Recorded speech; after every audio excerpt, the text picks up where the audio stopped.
नमस्कार, मैं नेहा शर्मा आपके साथ और आप देख रहे हैं जस्ट इंडिया। खबरों के प्रायोजक हैं रंज किया showroom in Rohtak and Bahadurgarh. Showroom पर आएं, टेस्ट ड्राइव लें और गाड़ी बुक कराएं। इलेक्शन कमीशन ऑफ इंडिया ने 6 राज्यों की 7 विधानसभा सीटों पर होने वाले उपचुनाव की घोषणा कर दी है। चुनाव आयोग की ओर से जारी लिस्ट के मुताबिक इन सभी सीटों पर 3 नवंबर को मतदान होगा। नतीजों का ऐलान 6 नवंबर को किया जाएगा। जिन 7 विधानसभा सीटों पर उपचुनाव होने हैं उनमें बिहार की 2 और महाराष्ट्र, उत्तर प्रदेश, हरियाणा, तेलंगाना, उड़ीसा की 1-1 सीटें शामिल हैं। हरियाणा की बात करें तो यहां की आदमपुर विधानसभा सीट कांग्रेस नेता कुलदीप बिश्नोई के इस्तीफे के बाद खाली हुई है। बिश्नोई कांग्रेस से इस्तीफा देकर बीजेपी में शामिल हो गए हैं।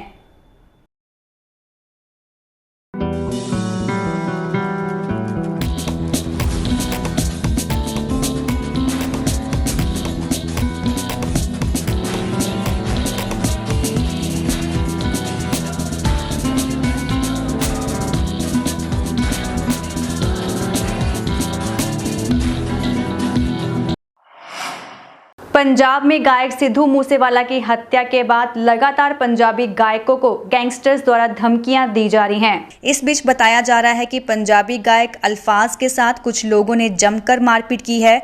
अल्फाज गंभीर रूप से घायल है और मोहाली के फोर्टिस अस्पताल में भर्ती है, लेकिन पुलिस इस मामले में दावा कर रही है कि अल्फाज पर हमला नहीं हुआ।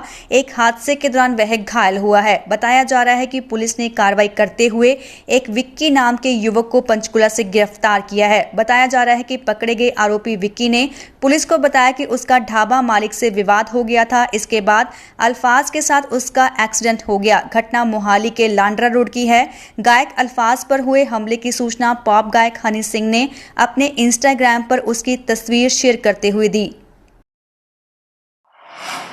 हरियाणा के गोहाना से सबसे बड़ी खबर आ रही है। गोहाना में लेक्चरर पर सेक्सुअल हरासमेंट के आरोप लगे हैं। आयुर्वेद कॉलेज की छात्राओं ने छेड़छाड़ करने के आरोप लगाए हैं। विरोध प्रदर्शन करते हुए छात्रों ने गेट पर ताला जड़ दिया। दूसरे दिन भी छात्रों का विरोध प्रदर्शन जारी रहा। विश्वविद्यालय प्रबंधक को 20 सितंबर को शिकायत दी गई थी। शिकायत के बाद आरोपी लेक्चरर को सस्पेंड कर दिया गया था। आरोपी लेक्चरर के खिलाफ कानूनी कार्रवाई की मांग कर रही हैं छात्राएं। तस्वीरों में आप साफ देख सकते हैं कि छात्र किस तरह प्रदर्शन कर रहे हैं और मौके पर भारी पुलिस बल भी तैनात है। महम विधायक भाई बलराज कुंडू ने आज उप मुख्यमंत्री दुष्यंत चौटाला से मुलाकात की और गांव सिंहपुरा कला की दलित बस्ती के मामले में उनको पूरी मजबूती के साथ जनभावना से अवगत करवाया। श्री कुंडू ने डिप्टी सीएम को लिखित पत्र सौंपते हुए तमाम हालात से अवगत करवाया और कहा कि प्रशासनिक अधिकारियों द्वारा जिन लोगों को कल 3 अक्टूबर तक के जो नोटिस दिए गए हैं उन पर तोड़फोड़ कार्रवाई को तुरंत रुकवाया जाए। इन लोगों के गाँव में 50-55 साल पुराने मकान बने हुए हैं, लेकिन अदालती आदेश की आड़ लेकर सरकारी अमला इन मकानों को तुड़वाने पर उतारू है, जिसे किसी भी सूरत में बर्दाश्त नहीं किया जाएगा। उन्होंने कहा कि सरकार इन लोगों को राहत प्रदान करे और 12 साल कब्जे के मालिकाना हक का कानून बनाए ताकि इस तरह के मामलों में जनता जनार्दन को राहत प्रदान की जा सके। अखिल भारतीय कायस्थ महासभा रोहतक के द्वारा पूर्व प्रधानमंत्री स्वर्गीय लाल बहादुर शास्त्री जी की जयंती मनाई गई। श्री विभाकर शास्त्री स्वर्गीय लाल बहादुर शास्त्री जी के पौत्र समारोह में मुख्य अतिथि के तौर पर पधारे। यह समारोह वैश्य girls school Jhajjar road Rohtak के ऑडिटोरियम में संपन्न हुआ। समारोह की अध्यक्षता श्री आदेश सक्सेना पार्षद जिला अध्यक्ष अखिल भारतीय कायस्थ महासभा द्वारा की गई। समारोह में मुख्य रूप से ऑल इंडिया अखिल भारतीय कायस्थ महासभा के राष्ट्रीय मुख्य संरक्षण AC भटनागर जी, राष्ट्रीय कोषाध्यक्ष महेंद्र सक्सेना जी, पूनम भटनागर, एडवोकेट प्रदेश संयोजक ज्योति प्रकाश भटनागर, प्रदेश अध्यक्ष अखिल भारतीय कायस्थ महासभा हरियाणा शामिल हुए।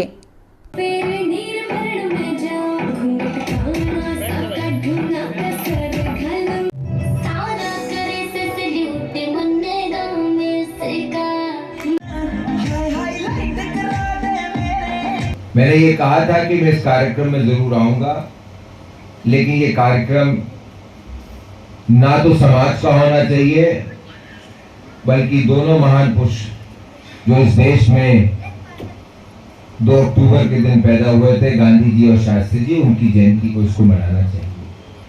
लेकिन मैं अब आप लोगों के बीच में आ गया।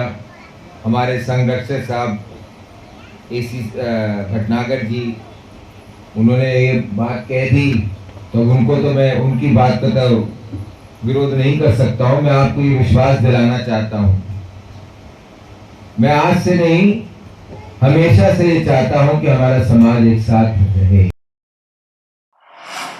राष्ट्रपिता महात्मा गांधी एवं लाल बहादुर शास्त्री जी की जयंती के उपलक्ष्य में वैश्य पब्लिक स्कूल में एक भव्य समारोह किया गया तथा पुष्पांजलि एवं माल्यार्पण करके उन्हें श्रद्धा सुमन अर्पित किए गए। समारोह के मुख्य अतिथि सुदीप डबास IRS उपायुक्त आयकर विभाग रोहतक मंडल थे, जबकि समारोह की अध्यक्षता वैश्य एजुकेशन सोसाइटी के प्रधान नवीन कुमार जैन ने की। कार्यक्रम के प्रारंभ में मुख्य अतिथि का स्कूल में पहुंचने पर फूल मालाओं देकर स्वागत किया गया। उसके पश्चात गांधी वाटिका पर पुष्पांजलि अर्पित व माल्यार्पण किया गया। सभी अतिथियों ने पौधारोपण कर हरित क्रांति को बढ़ावा देने का संकल्प लिया। इस अवसर पर सह सचिव श्यामलाल गर्ग, कोषाध्यक्ष डॉक्टर चंद्र गर्ग, सदस्य राजेश नवल, अरुण कुमार आर्य, ईश्वर चंद गुप्ता एवं स्टाफ सदस्य सहित सैकड़ों की संख्या में पूर्व पदाधिकारी एवं आजीवन सदस्य उपस्थित रहे।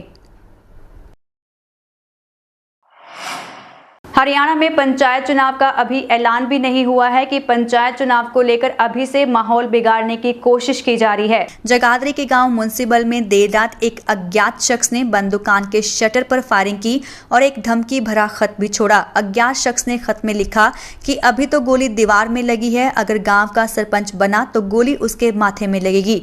इस घटना के बाद गाँव में माहौल तनावपूर्ण है। दुकानदार संजीव का कहना है कि दुकान को बंद करके गए थे, जब वापस आकर देखा तो शटर में 3 राउंड फायरिंग हुई थी। पुलिस का कहना है कि गांव में दहशत फैलाने के लिए किसी अज्ञात शख्स ने इस घटना को अंजाम दिया है और जल्द ही आरोपी को गिरफ्तार किया जाएगा। मतलब कोई शटर में गोली मार के चले गया, 3 गोलियां लगी हैं जी। अच्छा। और नीचे कोई पेपर पड़ा था उस पर लिख के गया था भी अगर कोई सरपंची में खड़े होगा तो उसका सीधी गोली मारते मार दी जाएगी। मैं सुबह 7:30 बजे आया था जी, तो यहाँ पर्चा पड़ा था जी, रबड़ में लिस्ट है। अच्छा। मैं उसने खोल के देखने लगा तो उसमें लिखा था जी।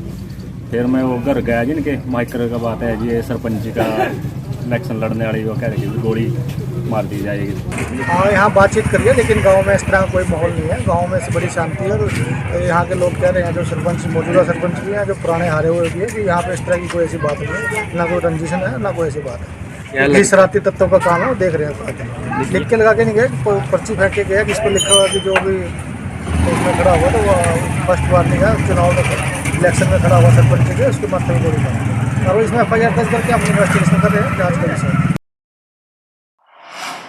लंपी वायरस से मर रही गायों की सुध नहीं लिए जाने पर गौ सेवक एवं JBT शिक्षक मनोज आर्य ने दशहरे के दिन अपने प्राण त्यागने की चेतावनी प्रशासन को दी है।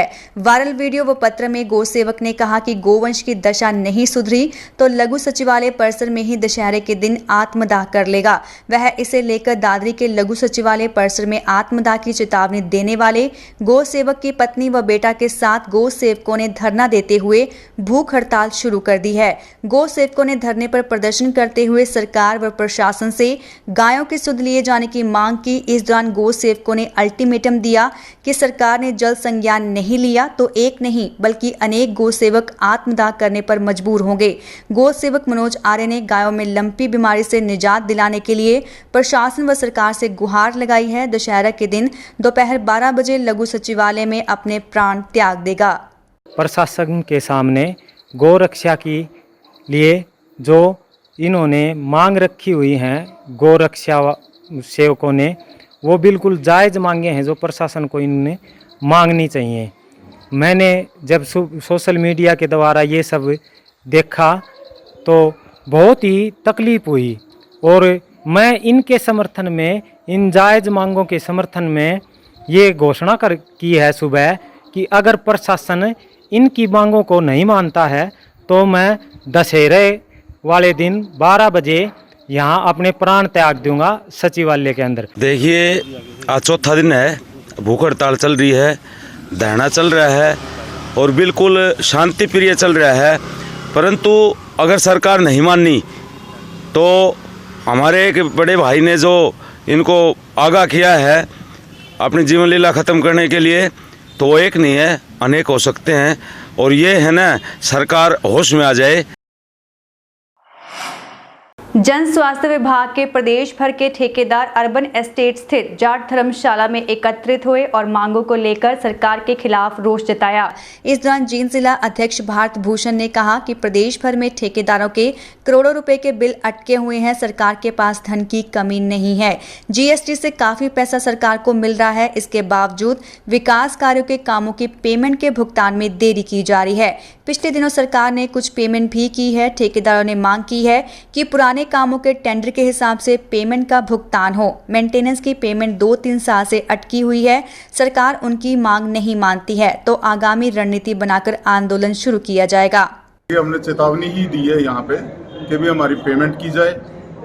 जीएसटी के बारे में मतलब कम किया जाए, जो पहले था 12% था उससे भी कम किया जाए, और जो पुराने टेंडर हैं उनके हिसाब से वो पहले का भुगतान उसी हिसाब से होना चाहिए, उसमें कोई नया अमेंडमेंट नहीं होना चाहिए। और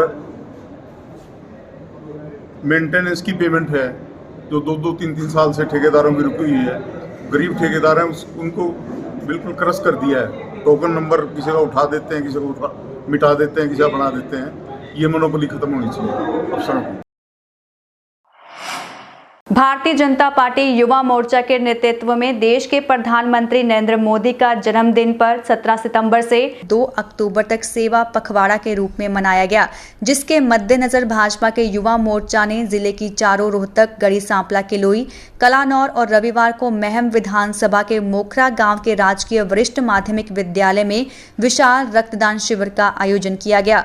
पखवाड़े में युवा मोर्चा के रक्तदान शिविरों में 415 महिला पुरुषों ने पंजीकरण करवाकर 321 लोगों ने रक्तदान कर प्रधानमंत्री नरेंद्र मोदी के जन्मदिन पर शुभकामनाएं प्रेषित की। भारतीय जनता पार्टी युवा मोर्चा के जिला अध्यक्ष नवीन डुल ने कहा कि देश के यशस्वी प्रधानमंत्री नरेंद्र मोदी के नेतृत्व में देश दिन दुगनी और रात चौगुनी उन्नति कर रहा है। हर भाजपाई का एक ही है सपना, अपना भारत सशक्त हो। महम विधानसभा में मोखरा गांव में फिलहाल रक्तदान शिविर में जो है यहाँ पहुँचे हुए हैं। यहाँ पीजीआई की टीम ने सुबह 10 बजे से रक्तदान शिविर का जो है यहाँ काम शुरू किया हुआ है, और कितने युवा आप चारों तरफ देखोगे, युवाओं में भारी उत्साह है जो आज रक्तदान करके इतने महान और इतने देश को जो एक तरक्की के, उन्नति के और आज़ादी जिन्होंने दिलाई, आज उनकी जयंती पर और ये नरेंद्र मोदी जी के जन्म दिवस का सेवा पखवाड़े का आज समापन का दिन, इस पे करमबीर परमार हमारे जिला के महामंत्री हैं, जो है करमबीर परमार द्वारा आयोजित ये रक्तदान शिविर में जो है बहुत सारे युवाओं ने रक्तदान किया। Community centre model town Rohtak में रामशरण दास भयाना मेमोरियल ट्रस्ट द्वारा हर्ष से भरे त्योहार में माता की आराधना व आरती को सभी वरिष्ठ सदस्यों के कर कमलों द्वारा संपन्न किया गया। मां का जयकारा लगाने और मां की भक्ति के गीत व नृत्य में लीन करने के लिए श्री रामशरण दास भयाना ट्रस्ट के सभी कार्यकर्ताओं में काफी उत्साह दिखा।